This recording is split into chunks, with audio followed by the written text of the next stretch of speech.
কক্সবাজার সমুদ্র সৈকতের এক প্রান্তে যখন মানুষ ঢেউয়ের তালে তালে আনন্দে বিভোর, ঠিক তখনই ঘটে যায় এক হৃদয় বিদারক দৃশ্য। এক পর্যটক স্রোতের টানে তলিয়ে যাচ্ছেন, আর তাকে বাঁচাতে প্রাণপণ লড়াই করছেন কয়েকজন সাহসী লাইফগার্ড সদস্য। এই রোমহর্ষক উদ্ধার অভিযান শুধু একটি প্রাণ বাঁচায়নি, বরং পর্যটকদের অসচেতনতার ভয়াবহ চিত্রকেও সামনে নিয়ে এসেছে। ঘটনাটি ঘটে সুগন্ধা পয়েন্টে দুপুরের দিকে। আবহাওয়া ছিল খারাপ, সমুদ্র ছিল উত্তাল, বড় বড় ঢেউ বারবার আছড়ে পড়ছিল উপকূলে, আর গুপ্ত স্রোতের টান ছিল অত্যন্ত প্রবল। এদিন সকাল থেকেই লাইফগার্ড সদস্যরা মাইকিং করে লাল পতাকা উড়িয়ে পর্যটকদের সতর্ক করছিলেন, কিন্তু বেশিরভাগ পর্যটক সেই সতর্কতায় কর্ণপাত করেননি। প্রায় শখানেক সদস্যের একটি দল ঢেউয়ের সঙ্গে খেলা করছিল। হঠাৎ করে এক বিশাল ঢেউ মানব শৃঙ্খল ভেঙে দেয় এবং একজন সদস্যকে স্রোত গভীর সমুদ্রের দিকে টেনে নিয়ে যায়। তিনি আর্তনাদ করতে থাকেন, সাহায্যের জন্য চিৎকার করেন, কিন্তু ঢেউয়ের দাপটে তলিয়ে যেতে থাকেন।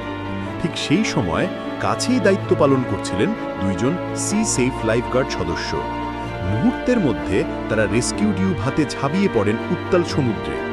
তীব্র স্রোতের বিপরীতে সাঁতরিয়ে সেই পর্যটকের কাছে পৌঁছানো ছিল খুবই বিপজ্জনক, কিন্তু জীবনের ঝুঁকি নিয়ে তারা ওই যুবককে উদ্ধার করেন। এরপর অন্যান্য পর্যটকদের সহযোগিতায় তাকে পাড়ে আনা হয়। তখন তিনি প্রায় অচেতন, নিঃশ্বাস আটকে আসছিল। সৈকতেই তাকে প্রাথমিক চিকিৎসা দেওয়া হয়। এই ঘটনার পরই এক অভাবনীয় দৃশ্য ঘটে। উদ্ধারকারী দলের প্রধান লাইফগার্ড সদস্য আবেগ ধরে রাখতে না পেরে সবাইকে উদ্দেশ্য করে বলেন, আমি কিছুক্ষণ আগেই মাইকিং করেছিলাম, আপনাদের দলকে বিশেষভাবে সতর্ক করেছিলাম, কেউ শোনেননি। যদি এই মানুষটা মারা যেত, দায় নিতেন কে? তার চোখে মুখে ছিল ক্ষোভ, হতাশা ও অসহায়ত্বের মিশেল। তিনি বলেন, আমি নিজেও ভয় পাচ্ছিলাম ঢুকতে। প্রশিক্ষিত হয়েও এমন পরিস্থিতি ভয়ঙ্কর। গত 15-16 দিনে 3 জন পর্যটক মারা গেছেন, একজনের মরদেহ এখনও পাওয়া যায়নি। এরা তো আনন্দ করতে এসেছিলেন, নিথর দেহ হয়ে ফিরবেন কে জানত। উপস্থিত সবাই স্তব্ধ হয়ে শোনেন তার কথা। এই ঘটনাটি আমাদের চোখে আঙুল দিয়ে দেখিয়ে দিল, সমুদ্র যেমন মনোমুগ্ধকর তেমনি ভয়ঙ্করও হতে পারে।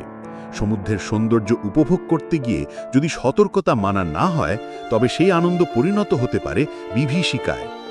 লাইফগার্ড ও বিশেষজ্ঞদের পরামর্শ মেনে চললেই এই ধরনের বিপদের আশঙ্কা অনেকটাই কমানো সম্ভব।